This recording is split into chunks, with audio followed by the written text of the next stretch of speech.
ओम नमः शिवाय। शिवजी सदा सहाय। ओम नमः शिवाय। गुरुजी सदा सहाय। जय गुरुजी संगत जी। स्वागत है आप सभी का फ्रेग्रेंस ऑफ गुरुजी चैनल पर और मैं हूं आपके साथ मनीषा। संगत जी, आज लाई हूं आपके लिए श्री शिव महापुराण का विद्येश्वर संहिता में से अध्याय 1। श्री पुराण पुरुषोत्तमाय नमः। श्री गणेशाय नमः। विद्येश्वर संहिता भाग 1। प्रयाग में सूत जी से मुनियों का तुरंत पापनाश करने वाले साधन के विषय में प्रश्न।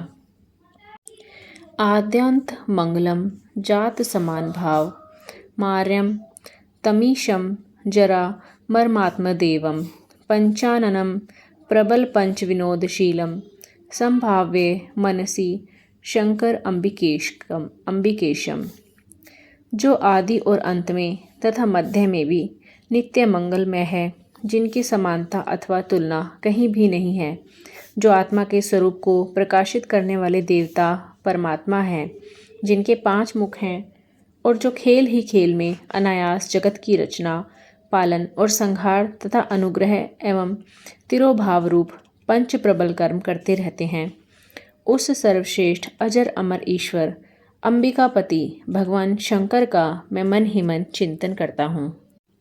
व्यास जी कहते हैं, जो धर्म का महान क्षेत्र है और जहाँ गंगा यमुना का संगम हुआ है, उस परम पुण्य में प्रयाग में जो ब्रह्मलोक का मार्ग है, सत्यव्रत में तत्पर रहने वाले महातेजस्वी महाभाग महात्मा मुनियों ने एक विशाल ज्ञान यज्ञ का आयोजन किया। उस ज्ञान यज्ञ का समाचार सुनकर पौराणिक शिरोमणि व्यास शिष्य महामुनि सूत जी वहाँ मुनियों का दर्शन करने के लिए आए। सूत जी को आते देख वे सब मुनि उस समय हर्ष से खिल उठे और अत्यंत प्रसन्नचित्त से उन्होंने उनका विधिवत स्वागत सत्कार किया। तत्पश्चात उन प्रसन्न महात्माओं ने उनकी विधिवत स्तुति करके विनयपूर्वक हाथ जोड़कर उनसे इस प्रकार कहा। सर्वज्ञ विद्वान रोमहर्षण जी, आपका भाग्य बड़ा भारी है। इसी से आपने व्यास जी के मुख से अपनी प्रसन्नता के लिए ही संपूर्ण पुराण विद्या प्राप्त की, इसलिए आप आश्चर्य स्वरूप कथाओं के भंडार हैं। ठीक उसी तरह जैसे रत्नाकर समुद्र बड़े बड़े सारभूत रत्नों का आगार है, तीनों लोकों में भूत वर्तमान और भविष्य तथा और भी जो कोई वस्तु है वह आपसे अज्ञात नहीं है। आप हमारे सौभाग्य से इस यज्ञ का दर्शन करने के लिए यहाँ पधार गए हैं और इसी व्यास जी से हमारा कुछ कल्याण करने वाले हैं, क्योंकि आपका आगमन निरर्थक नहीं हो सकता। हमने पहले भी आपसे शुभ अशुभ तत्व का पूरा वर्णन सुना है, किंतु उससे तृप्ति नहीं होती। हमें उसे सुनने की बारंबार इच्छा होती है। उत्तम बुद्धि वाले सूत जी, इस समय हमें एक ही बात सुननी है।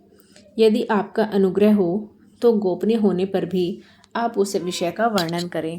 घोर कलयुग आने पर मनुष्य पुण्य कर्म से दूर रहेंगे, दुराचार में फंस जाएंगे और सब के सब सत्य भाषण से मुंह फेर लेंगे, दूसरों की निंदा में तत्पर रहेंगे, पराये धन को हड़प लेने की इच्छा करेंगे, उनका मन पराये स्त्रियों में आसक्त होगा तथा वे दूसरे प्राणियों की हिंसा किया करेंगे, अपने शरीर को ही आत्मा समझेंगे, मूढ़ नास्तिक और पशु बुद्धि रखने वाले होंगे, माता पिता से द्वेष रखेंगे, ब्राह्मण लोभ रूपी ग्रह के ग्रास बन जाएंगे, वेद बेचकर जीविका चलाएंगे, धन का उपार्जन करने के लिए ही विद्या का अभ्यास करेंगे और मद से मोहित रहेंगे, आपकी जाति के कर्म छोड़ देंगे, प्रायः दूसरों को ठगेंगे, तीनों काल की संध्या उपासना से दूर रहेंगे और ब्रह्म ज्ञान से शून्य होंगे। समस्त क्षत्रिय भी स्वधर्म का त्याग करने वाले होंगे, कुसंगी पापी और व्याभिचारी होंगे, उनमें शौर्य का अभाव होगा, वे कुत्सित चौर्य कर्म से जीविका चलाएंगे, शूद्रों का सा बर्ताव करेंगे और उनका चित्त काम का किंकर बना रहेगा। वैश्य संस्कार भ्रष्ट, स्वधर्म त्यागी, कुमार्गी, धनोपार्जन परायण तथा नाप तोल में अपनी कुत्सित वृत्ति का परिचय देने वाले होंगे। इस तरह शूद्र ब्राह्मणों के आचार में तत्पर होंगे और उनकी आकृति उज्जवल होगी, अर्थात वे अपना कर्म धर्म छोड़कर उज्जवल वेशभूषा भूषा से विभूषित हो व्यर्थ घूमेंगे। वे स्वभावतः ही अपने धर्म का त्याग करने वाले होंगे। उनके विचार धर्म के प्रतिकूल होंगे। वे कुटिल और द्विज निंदक होंगे। यदि धनी हुए तो कुकर्म में लग जाएंगे, विद्वान हुए तो वाद विवाद करने वाले होंगे। अपने को कुलीन मानकर चारों वर्णों के साथ वैवाहिक संबंध स्थापित करेंगे। समस्त वर्णों को अपने संपर्क से भ्रष्ट करेंगे। वे लोग अपनी अधिकार सीमा से बाहर जाकर द्विजोचित सत्कर्मों का अनुष्ठान करने वाले होंगे। कलयुग की स्त्रियां प्राय सदाचार से भ्रष्ट और पति का अपमान करने वाली होंगी। सास ससुर से द्रोह करेंगी, किसी से भय नहीं मानेंगी, मलिन भोजन करेंगी, कुत्सित हाव भाव में तत्पर रहेंगी। उनका शील स्वभाव बहुत बुरा होगा और वे अपने पति की सेवा से सदा ही विमुख रहेंगी। सूत जी, इस तरह जिनकी बुद्धि नष्ट हो गई है, जिन्होंने अपने धर्म का त्याग कर दिया है, ऐसे लोगों को इहलोक और परलोक में उत्तम गति कैसे प्राप्त होगी, इसी चिंता से हमारा मन सदा व्याकुल रहता है। परोपकार के समान दूसरा कोई धर्म नहीं है। अतः जिस छोटे से उपाय से इन सबके पापों का तत्काल नाश हो जाए, उसे इस समय कृपा पूर्वक बताइए, क्योंकि आप समस्त सिद्धांतों के ज्ञाता हैं। व्यास जी कहते हैं, उन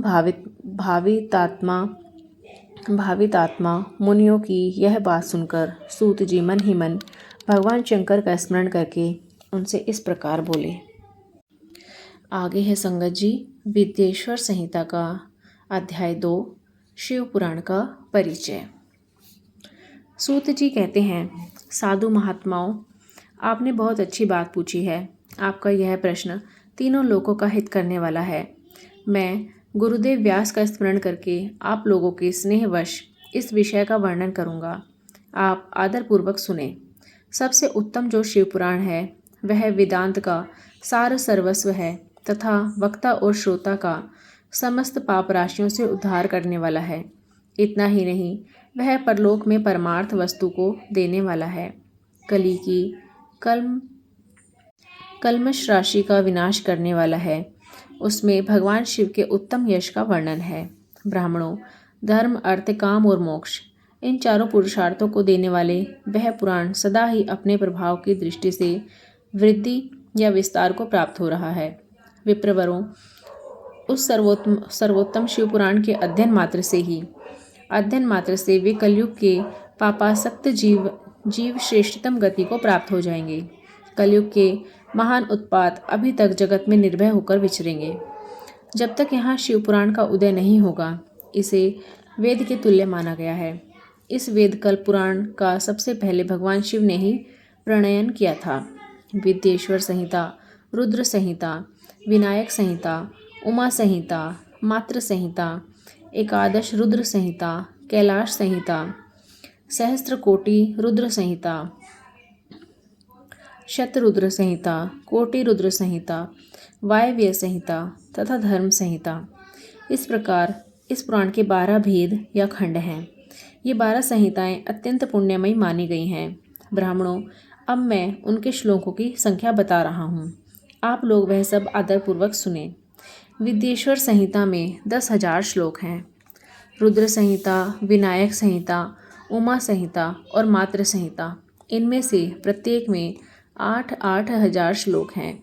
ब्राह्मणों, एकादश रुद्र संहिता में 13,000, कैलाश संहिता में 6,000, शतरुद्र संहिता में 3,000, कोटि रुद्र संहिता में 9,000, सहस्त्र कोटि रुद्र संहिता में 11,000, वायव्य संहिता में 4,000 तथा धर्म संहिता में 12,000 श्लोक हैं। इस प्रकार मूल शिव पुराण की श्लोक संख्या 1,00,000 है, परंतु व्यास जी ने उसे 24,000 श्लोकों में संक्षिप्त कर दिया है। पुराणों की क्रम संख्या के विचार से इस शिव पुराण का चौथा स्थान है। इसमें 7 संहिताएं हैं। पूर्व काल में भगवान शिव ने श्लोक संख्या की दृष्टि से 100 करोड़ श्लोकों का एक ही पुराण ग्रंथित किया था। सृष्टि के आदि में निर्मित हुआ वह पुराण साहित्य अत्यंत विस्तृत था। फिर द्वापर आदि युगों में द्वैपायन, व्यास आदि महर्षियों ने जब पुराण का 18 भागों में विभाजन कर दिया, उस समय संपूर्ण पुराणों का संक्षिप्त स्वरूप केवल 4 लाख श्लोकों का रह गया। उस समय उन्होंने शिव पुराण का 24,000 श्लोकों में प्रतिपादन किया। यही इसके श्लोकों की संख्या है। यह वेद तुल्य पुराण 7 संहिताओं में बटा हुआ है। इसकी पहली संहिता का नाम विद्येश्वर संहिता है। दूसरी रुद्र संहिता समझनी चाहिए। तीसरी का नाम शतरुद्र संहिता, चौथी का कोटि रुद्र संहिता, पांचवी का उमा संहिता, छठी का कैलाश संहिता और सातवीं का नाम वायवीय संहिता है। इस प्रकार ये 7 संहिताएं मानी गई हैं। इन 7 संहिताओं से युक्त दिव्य शिव पुराण वेद के तुल्य, प्रामाणिक और सबसे उत्कृष्ट गति प्रदान करने वाला है। यह निर्मल शिव पुराण भगवान शिव के द्वारा ही प्रतिपादित है। इसे शैव शिरोमणि भगवान व्यास ने संक्षेप में संकलित किया है। यह समस्त जीव समुदाय के लिए उपकारक, त्रिबुद्ध तप्पों का नाश करने वाला, तुलना रहित और सप्त पुरुषों को कल्याण प्रदान करने वाला है।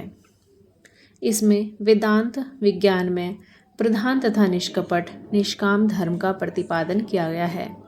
यह पुराण ईर्ष्या रहित अंतःकरण वाले विद्वानों के लिए जानने की वस्तु है। इसमें श्रेष्ठ मंत्र समूहों का संकलन है तथा धर्म, अर्थ और काम, स्त्री वर्ग की प्राप्ति के साधन का भी वर्णन है। यह उत्तम शिव पुराण समस्त पुराणों में श्रेष्ठ है। वेद वेदांत में वैध रूप से विलासित परम वस्तु परमात्मा का इसमें गान किया गया है। जो बड़े आदर से इसे पढ़ता और सुनता है, वह भगवान शिव का प्रिय होकर परम गति को प्राप्त कर लेता है। ओम नमः शिवाय, ओम नमः शिवाय, ओम नमः शिवाय। जय गुरु जी। संगत जी, आज का अध्याय 1 और 2 हमने पढ़ लिया है। आगे का अध्याय अगले भाग में हम जारी रखेंगे। तब तक सभी को जय गुरु जी।